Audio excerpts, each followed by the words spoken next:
From being honest about his position on trans people, I can't stop telling jokes about these. to triggering someone to the point of assault. Make some noise for hip-hop history. Here are 10 times Dave Chappelle destroyed woke people, starting with the time he responded to woke Twitter dwellers. Dave Chappelle's jokes were an affront to the manhood of all gay men. What the does that mean? I didn't say anything that would allude to gay men not being men. I know you men. In fact, what could be manlier than another guy in the ass? And later addressing how he actually felt.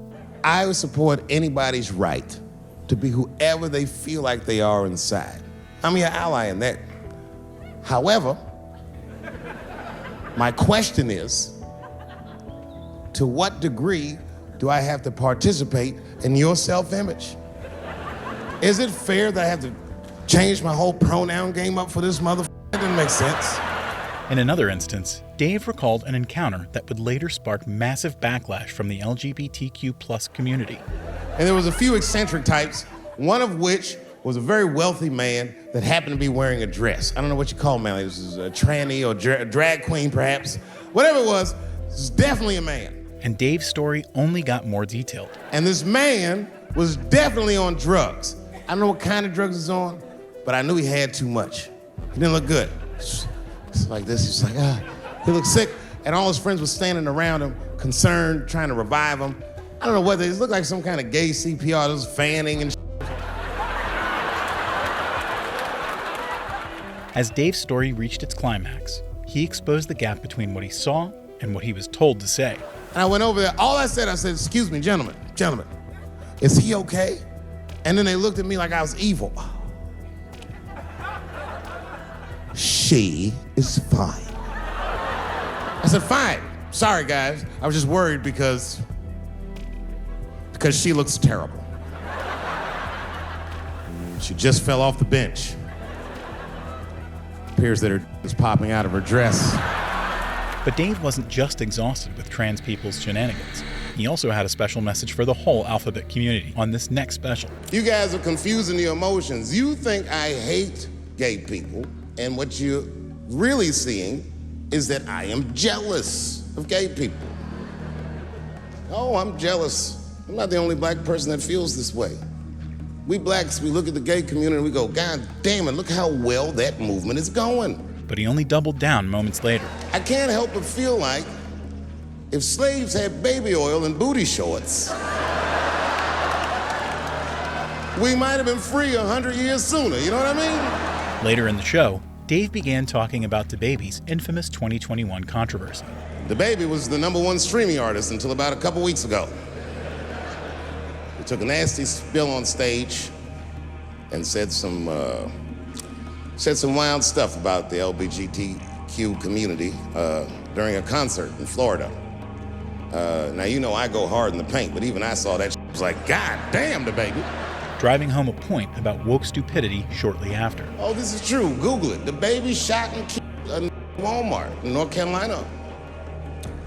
Nothing bad happened to his career. Do you see where I'm going with this? In our country, you can shoot and but you better not hurt a gay person's feelings. Just like Dave ripped into the hypocrisy of woke people, he also ripped into the hypocrisy of activists who called themselves something they weren't. It's like that white black that's in the news all the time. Rachel Dolezal. But he didn't stop at just calling her out. And I always wanted to meet her just so I could understand. I just wanted to have dinner with her so I could just look in her eyes and call her to her face. The that talking about, I identify black. That is trans talk, ladies. Stop biting. Stop biting. On top of that, he highlighted her baseless claims. There's a big difference between her and a trans. The difference between her and a trans is I believe transgenders. I don't understand them either, but I know they mean what they say. Then they cut their off. That's all the proof I need. I've never seen somebody just throw their away. Don't need it. And also exposed her for her phoniness. She didn't even change her name.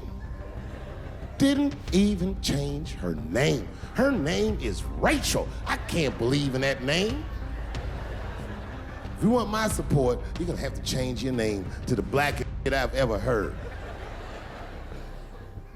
You're gonna have to change your name to Draymond Green. Ending the bit with one final joke to bury the activist 6 feet deep. I don't know a blacker name than that. That's just black on paper. If you type Draymond Green into Airbnb, that will log off automatically. While Dave spared no mercy for the stupidity of Rachel Dolezal, he took the destruction up a notch when he targeted a community that kept getting comedians in trouble. But I can't say the word. And she said, because, David, you are not gay. I said, well, Renee, I'm not a either. Turns out that N-word comparison was just Dave's setup for calling out comedy's real censors. But you see, what I didn't realize at the time and what Kevin had to learn the hard way is we were breaking an unwritten and unspoken rule of show business. And if I say it, you'll know that I'm telling you the truth. The rule is that no matter what you do in your artistic expression, you are never, ever allowed to upset the alphabet people. And while roasting them, he revealed which section of the community has the most problem with him. I got friends who are L's, I got friends who are B's, and I got friends who are G's. But the T's hate my f***ing guts.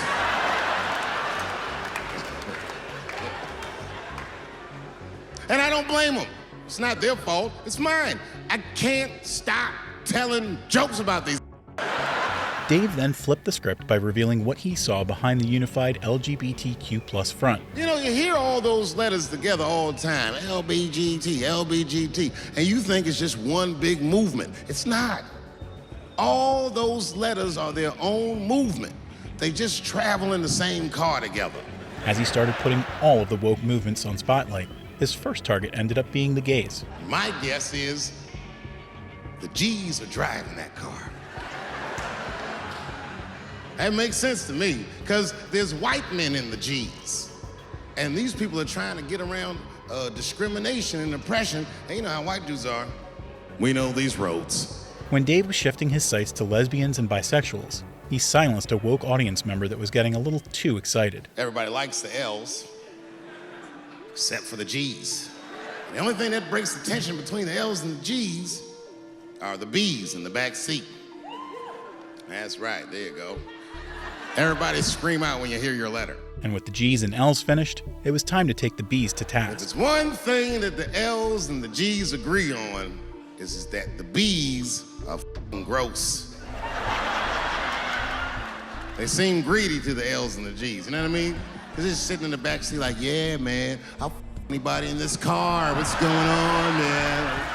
Finally, Dave arrived at who he thought was the biggest problem. And sitting next to the B's, all the way in the back seat by themselves, looking out the window. That's the T's. Everybody in the car respects the T's, but everyone also resents the T's. And with the T's in sight, he spared them no expense. Anything the T's say gets on everybody's nerves. And then the T's don't even say anything bad. Can you pull over at the next exit? I need to use the restroom. There is not a restroom for you for 4 states now. You just shut the f*** up so we can get where we're going. But that wasn't the only time Dave made fun of trans people with his jokes, because his next special got equally explosive after he recalled a conversation with his comedian friend, Norm Macdonald. I wanted to meet Jim Carrey, and I had to pretend this was Andy Kaufman all afternoon. And he was clearly Jim Carrey. I could look at him and I could see he was Jim Carrey. Anyway, I say all that to say, that's how trans people make me feel. While Dave used a story to just get his point across about trans people, he put homosexuals on even higher heat while talking about an encounter that almost turned into a fight. I was in a bar in Austin with my wife, and it was during COVID, and a woman came to our table, and she was maskless, and this came over, no mask, all H words. Hi, how are you? Droplets was coming out of his face. We all covered our drinks. Oh, bitch, what are you doing? After that, Dave was ready to throw hands. I ran right over there. I said, I'm pointing right in the camera. I said, you's a doing this to me. Until he made a shocking discovery. And the dude was shocked that I said it. He said, oh. And when he did like this, I seen all his fingernails was painted, and I realized, like, uh-oh.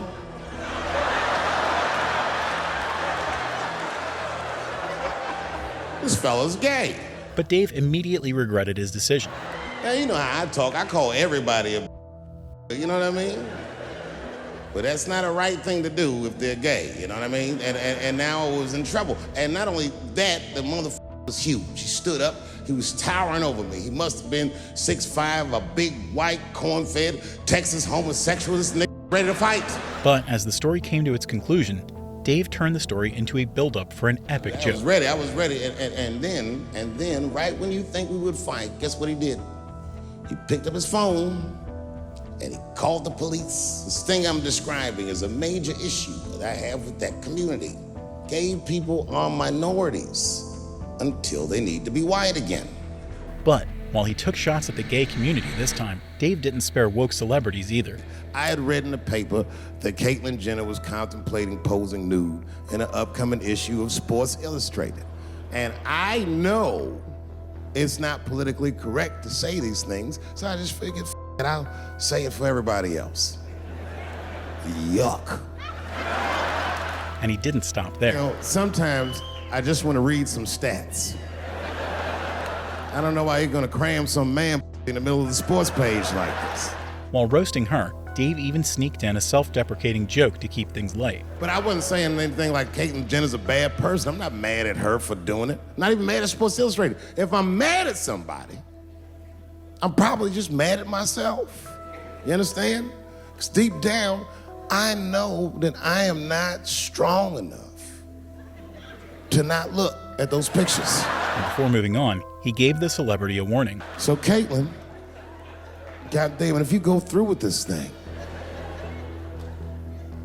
you better go hard or go home.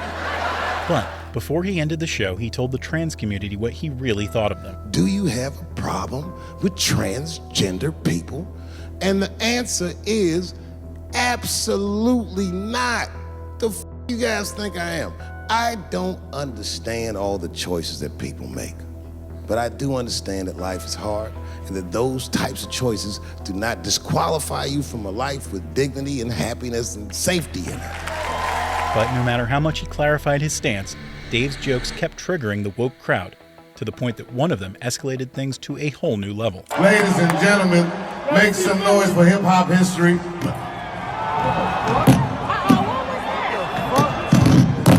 But Dave spared no time turning the serious situation into more material.